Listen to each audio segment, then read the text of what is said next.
Bismillahirrahmanirrahim. Alhamdulillahi Rabbil Alameen. This is just a short discussion we'd like to have, and this one is called Forest Auto, and it's dedicated to Abdullah and Yasser down at the Forest Auto. It's not a wanted poster or anything like that, but it's just, well, it's a little strange.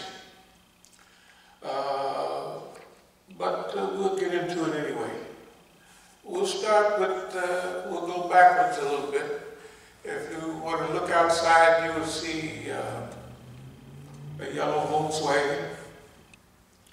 It's a Volkswagen I bought for my daughter years ago to start the school, but it just so happens that they couldn't take cars up to the school. She was a girls' school up there in Boston. So I just kept it. Actually, it just sit there a while. I took it down to Forest Auto a couple of months ago, and they told me, well, it's just a little fuel exchange gadget or something.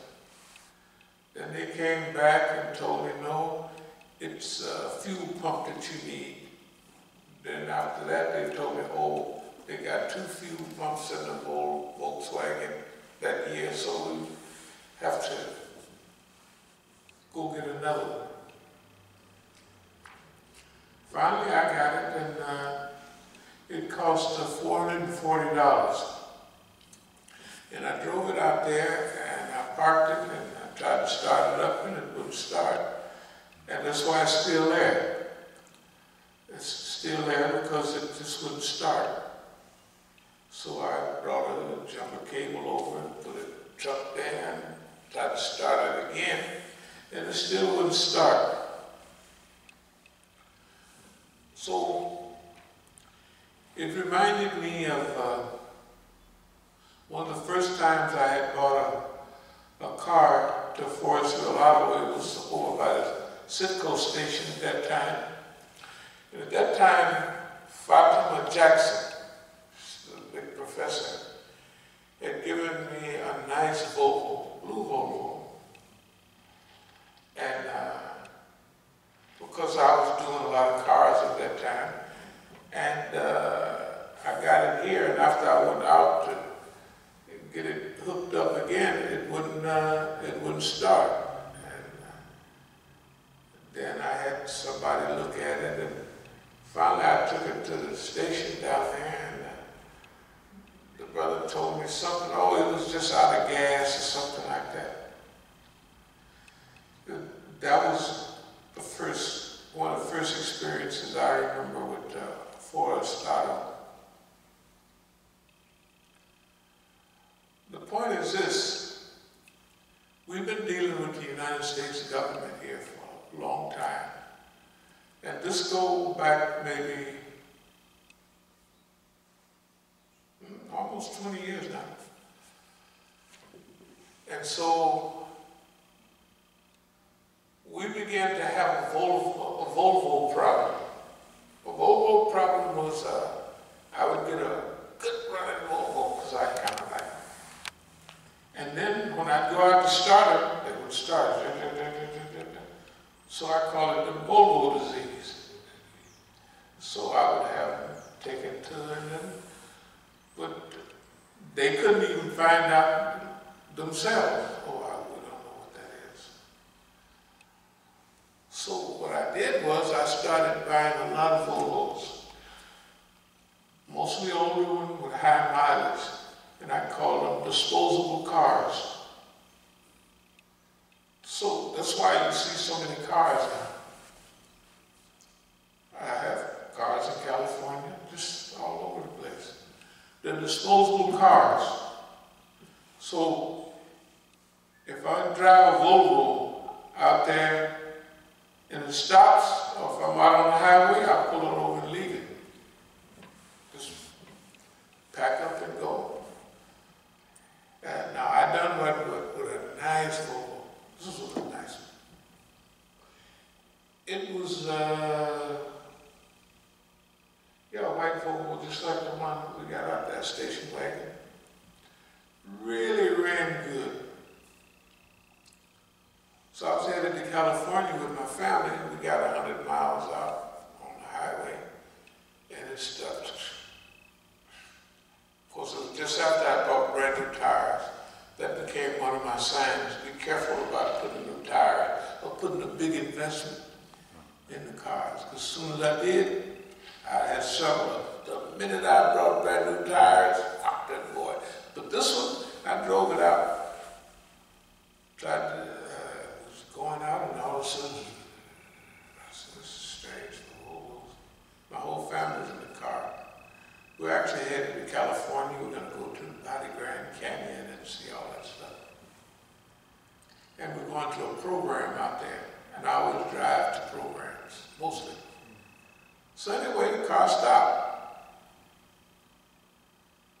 So I pulled into a rest stop and turned around trying to get back here. When I tried to get back here, I had to pull off the next exit and it would stop. This wouldn't start, wouldn't do nothing. So I left the car. It's a nice run Volvo, brand new tires and everything. I came back here and got that taxi cab. Brother gave us a taxi cab. I loaded up the cab with my family. We headed out again. When we got to Kansas City, it's like when you cross, it's like it didn't want to go into Kansas. So we flutter around, and we go around in Kansas by the stadium, but Kansas City, somebody. Then we come back to Kansas City, Missouri. Pulled in, I said, we just gonna get a little hotel. We got a hotel, stayed there a couple of days. And after I took the car, I took my family, I said, this ain't gonna work. I put them on the train, just to get on the train real quick. It was a family of 3. That thing cost $680. I said, good God Almighty. But I put them on anyway. The minute I put them on the train, because see, I'm going to catch a plane, and I'm going to go on to California. As soon as they got on the train, I went out, got in the car, zoom!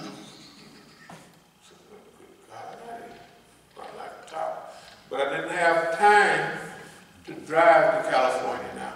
So I got a ticket, which is kind of expensive when you get it right at the last minute. I drove to the airport in Kansas City, parked the car, got on the plane, went to the program in California, came back to the airport in Kansas City, got my car, drove it on back here. That's 1,100 miles. Well, it wouldn't go into Kansas. So what is wrong with this car? I mean, I was used to it. I know what's going on. The minute I sent my family back here, $680. Just one way from Kansas City.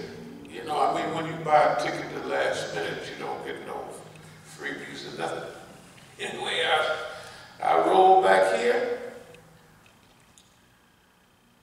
Drove the car up to Philadelphia twice, up and back, and then I left it in Philadelphia. I was supposed to send it to Jamal, Sister Bahia's son, for just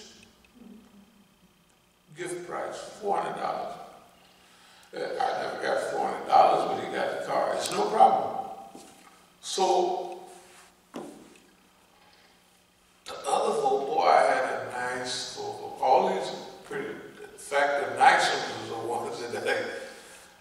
So, beautiful station wagon.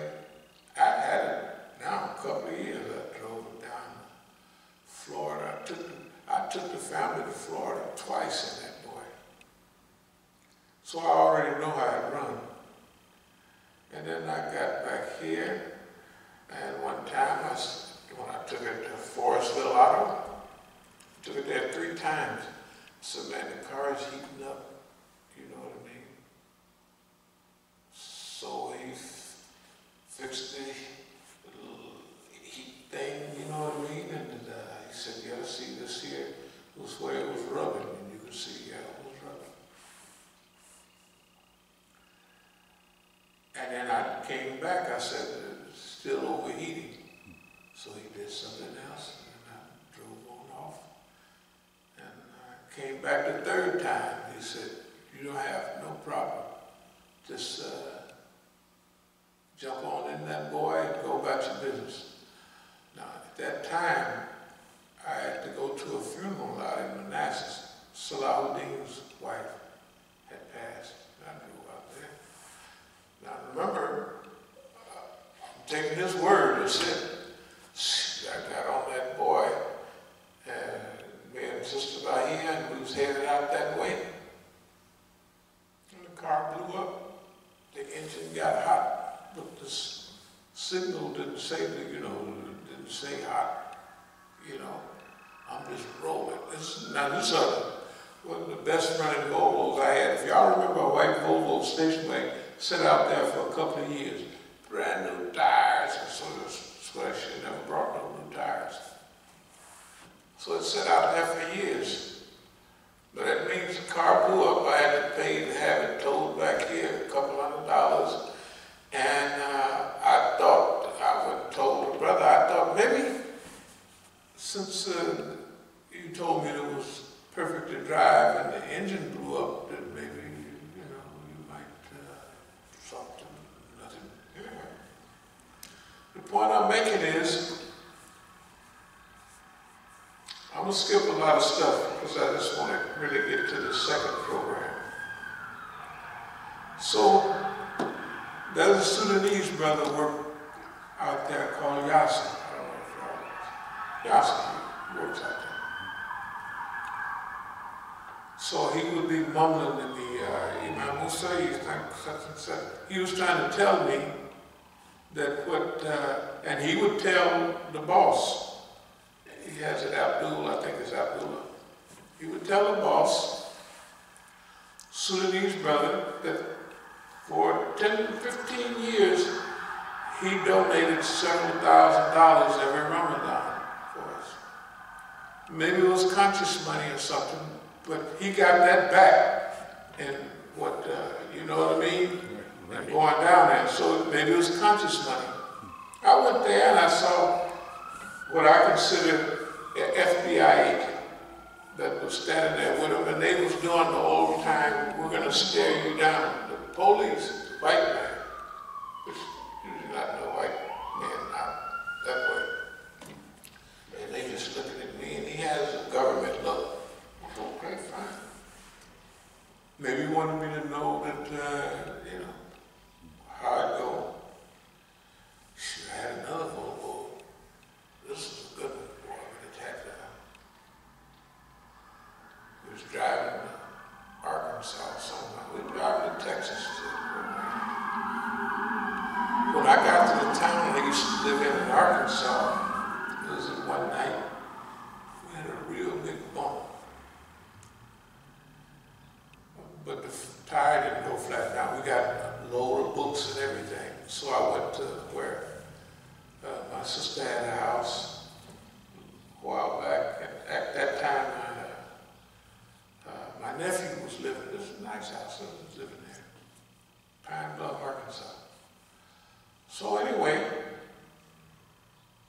when I got up in the morning and we drove off, the tire blew out, you know what I mean? When we hit that heavy bump, it didn't blow the tire, but it, you know, did something inside. We got out on the road, the car wouldn't, and the tire went flat.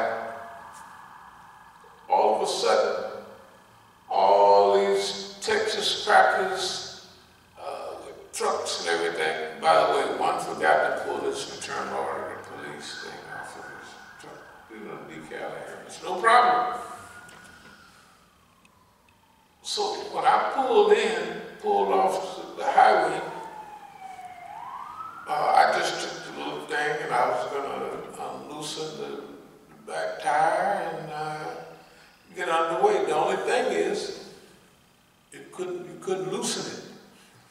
here are these white men. They got all kind of tools. They're helping me take this off. And they working at it, they focused on it.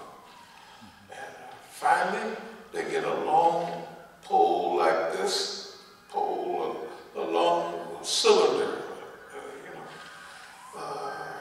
stick that in the end of the little rod to give it some leverage. Finally, they cracked it. So we got the tire off. Then when we got to Dallas, we put on another tire. We just went to the program. We came on back here. When I went to buy some new tires, they couldn't take them off. So then I took them to Forest Auto, and he tried to take them off and couldn't. So after I went to another place, I finally went to on Branch Avenue. As soon as you're leaving D.C., this tire place on the right-hand side. The white man was there. I said, can you tell me what happens if you got 4 tires and you can't get none of them off? I said, is that normal? He said, no, somebody used Loctite on you. Loctite means just spray that boy